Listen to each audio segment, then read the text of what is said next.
What's this? Tabletop Island, huh? Let's see what this is all about.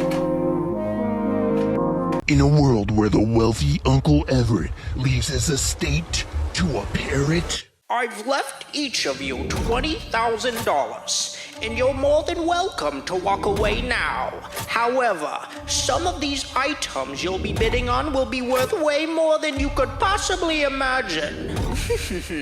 Now that I've garnered your attention, my parrot Zeke will be the one who you're placing bids with. yes, he said parrot. Our starting bid is 1,000. Ooh, I see 1,500. Do I got 2,000? 2,000. Do I got? I think this will be well worth your time. Keep track of your bids, and good luck. Are you ready to take that risk and bid? Milton Bradley presents Seance. Welcome to Tabletop Island. I'm Bernardo, your host, and today we're going to be talking about the vintage board game Seance. This is by Milton Bradley, came out in 1972. Man, this game's old, and it is another record player board game. It is actually kind of the predecessor for Voice of the Mummy, and do I like it more? If you ended up taking a look at my top 50 vintage board games of all time on Match Channel, it didn't quite surpass it. But it's a unique game, and without further ado, let's take a look at the components. So you'll see here it has this really nice 3D setup board here. In fact, it is all cardboard. It kind of folds into itself. It comes together really nicely, even has a nice little chandelier that dangles. The only thing that is a pain in the butt is the kind of box here, the chest, where there will be items inside. I'll be honest with you, I don't put them inside. That thing is way too much of a pain. Highly considering taping it together, just so you don't have to worry about that at all, and it stays in its own kind of form shape. I don't know why they didn't do that before, but it's definitely finicky and annoying to play with. So once I start to tape it, I think I'll end up putting the items inside, but if you do it how it is, it's definitely a pain. So if you were struggling with it too and you end up having this game, trust you're not alone. So I ended up putting the items on top of the chest there, because it actually has the sliding out piece to where you could put it inside, but we were never dealing with that. You have items that go above the fireplace, and then you also kind of have some titles or certificates that go underneath the kind of table itself, or the seance table, which is the electronic component. But I'll get to that last, because you still have here a few standee pieces, one being your chair with that kind of color bottom piece there indicating which one you are. Then you also have a parrot, which is kind of Zeke the parrot, who is the one kind of who inherited all the money, and you are essentially bidding to retrieve items that you receive in the seance, talking to the spirits of above, and the voice tells you all, and you get to end up getting these items, which you'll later find out are worth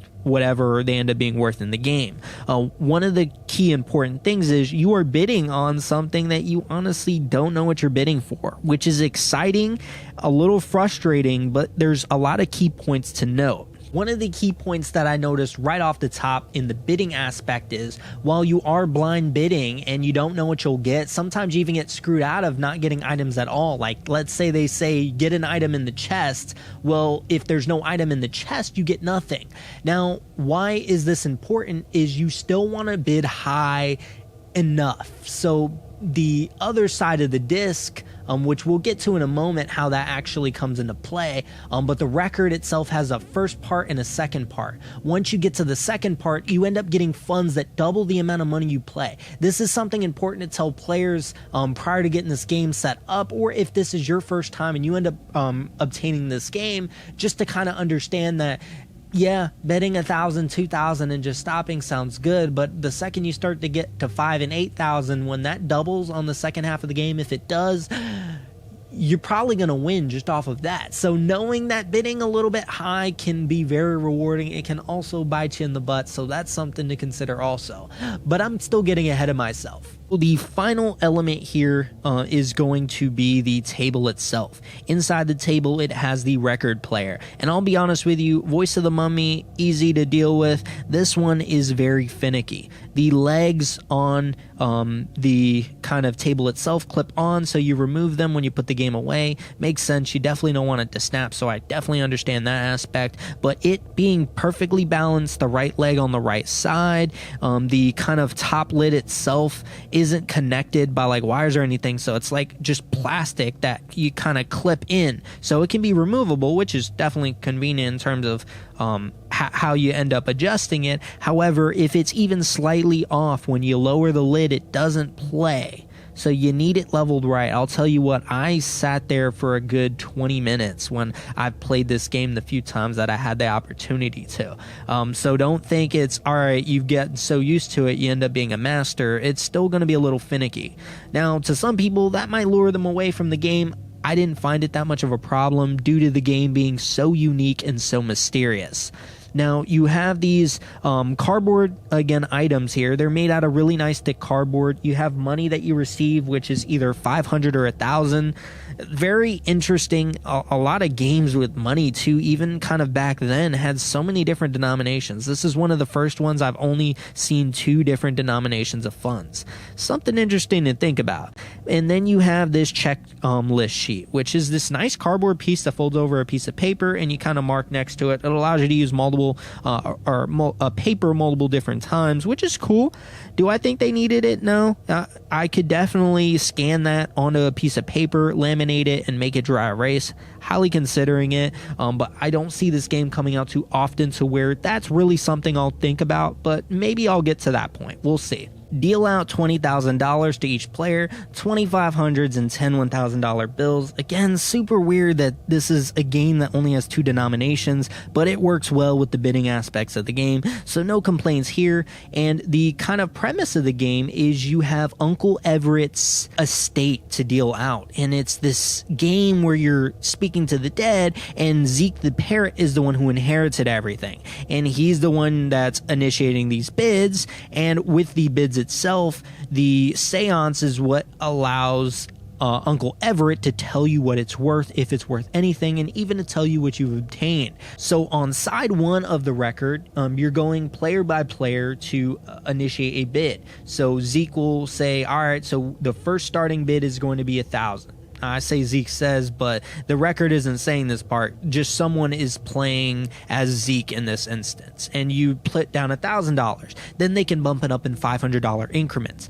The winner of that bid ends up getting to the opportunity to initiate the voice. There's a lever at the bottom of the table. You turn it, and the voice tells you what to do. So if it says, let's say, get an item from the top of the fireplace, or the mantle, you end up grabbing one of those items. It doesn't really specify how the items are distributed, so the way I ended up doing it, and I recommend doing it, is go through the items and choose the one you want. You know, definitely feel a part of this. Feel like you're winning a bid. You deserve to take something nice. Maybe you want from the chest the keys to the Rolls Royce. Why not? Why wouldn't you want that, right? Or the pearl necklace over that weak dinky looking ring that no one actually wants. And you're getting through all the items. And don't forget, underneath the table itself there are some shares. So they're like title shares for things that are worth also money. So when it says you can collect one of those, you'll reach under the table, slide one of those out, whichever one it is you want. Again, you get the opportunity to choose. It doesn't specifically specify that, but I think you should play it that way if you haven't already been doing so.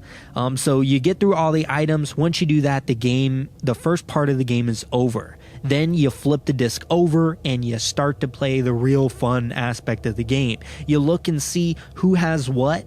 Whoever has the most items goes first. Now, keeping in mind on that little tally sheet that I mentioned earlier, you want to mark down how much you spent on each item. This way you'll understand how much it is you're going to gain, how much you'll get in return, and it'll also be key to the game too, because in some instances the voice itself will say, hey, double the amount that you've paid for the item. So, or you'll get 3 times the amount that you spent on it. So it's really interesting in that aspect. So that's why bidding a little bit high is going to be super important. So just sitting it at 1,000 and 2,000 will be pretty anticlimactic. So getting to like 8,000 and 5,000 is going to be the real sweet spot, because that could be the game changer right there for you. While you may not get so lucky all the time, you might get lucky, and it's worth that risk. So you're going through, the player who has the most item goes first, then one by one you put your item. So you'll start, put an item on the table, listen for the voice, and it'll tell you what it's worth. Sometimes it'll tell you it's worth more, sometimes it will tell you it's worth less. The other key point to remember too, you do have those chair token or chair standee pieces, which is really important too, because along the carpet that the table stands are numbers. For both the front first side of the disc and the second side of the disc, it's important to know which spot your chair's on, because that will also give you bonuses in some instances. So for example, on the first side of the disc, it may say take an item from the chest, and if you're on spot number 3, keep the money that you spent on that and take it back. So it's almost like you got the item for free, because you did. And that's super hilarious too, because it frustrates all your friends when they see that happen to you and they just get unlucky and get nothing. And for the second side of the disc, it's important too, because it could say if you're on number 4, then you get 3 times the amount instead of 1 time the amount or 2 times the amount. It's really hilarious to listen to the voice, and the voice itself is just hilarious. Frustrate your friends. The homie Orson Welles doing it again with the voice. Super creepy, super fun. Why the chains that bind me to this other world? Aren't you the one who played tricks on me? You get nothing. You hear? Nothing. Now, the winner of the game, it has this really creepy aspect that at first I didn't notice it in the rules until I started to see what else is there with this game while I was kind of getting some clarity on some rules. And this is so creepy, and for children, I'm sure this probably petrified anyone that had this as a kid. God forbid that. Please, I couldn't stress this enough. This might not be a kid's game, and again, I know this kind of theme isn't for everyone, and I understand that, but it being a record player game and me loving horror, we had to get it. And the cool part of this is at the end of the game, the winner cuts out the lights and you stare at where the aunt's portrait is, and you're looking at it, and glowing is Uncle Everett. It's like this glow in the dark, invisible to the sunlight image, which is super creepy. They didn't need to do this. It really just added more atmospherical tension to the game and just absolute creepiness, and I'm so glad they did, because it's so hilarious. And the way the voice sounds and just everything about it just really collides with this theme very well. Now the price point, very high. In fact, if you find it at like a local thrift shop and it's complete lucky, some magical way that you found that, awesome, good for you. Highly recommend picking it up if you get a good deal on it, just for the simple fact that it's worth a lot, and it's an artifact. Highly recommend having this game if it sounds like the kind of game for you. Again, I know the theme's not going to be for a lot, and there again is a very high price point. I got it from my buddy Richard, who does kind of the restorations on these games. He did my Voice of the Mummy, he did the Seance, and he also fixed a few other things for me. He's fantastic. So if you're thinking about getting a copy at, again, understanding it's a high price, I wouldn't think twice about picking it up from him. His quality on his fixes and the amount of work and the hard work that he puts into these games is absolutely amazing. He also fixes things such as Dark Tower, just about any electronic game I could think of. Maybe you'll throw him for a loop, I don't know, but I'll have some contact information in the description of this video, because he's been an awful, amazing help. And I definitely think his work should not go unnoticed. But that's honestly all I have for you guys today. Again, the price point's really hard to recommend, but it's high on my list for a reason. It's creepy, it's fun, it's atmospherical, and it satisfies me in the way that I look for in horror-related board games. It's not the most exciting game, though. I'll straight up tell you that right now. If you're thinking of a record player game for this price point, you don't have Voice of the Mummy, get that one first. That one's a way better game and a lot more fun. But if you want something rare, something a little bit creepy, and you have the budget for something like this, I will recommend it because it's super fun, and again, it's just so creepy. But that's honestly all I have for you guys today. As I've mentioned before, every day for this entire month I'll be releasing a new video, whether it's a bonus review, a how-to, or maybe even just a ghost story. I'll be keeping the theme and we'll be having a whole lot of fun. I hope you guys are enjoying it so far. Now, if you are interested in notifications, there's a bell up there somewhere. Please like, comment, subscribe. I appreciate any feedback. I'm trying to make these videos more and more outrageous, and with your guys' help, I have been doing so. As for the regular schedule, we have Monday, regular board game reviews, Wednesday, weekly update / talks, and then on Fridays, my vintage board game reviews. That is all I have for you guys today. I'll see you guys next time.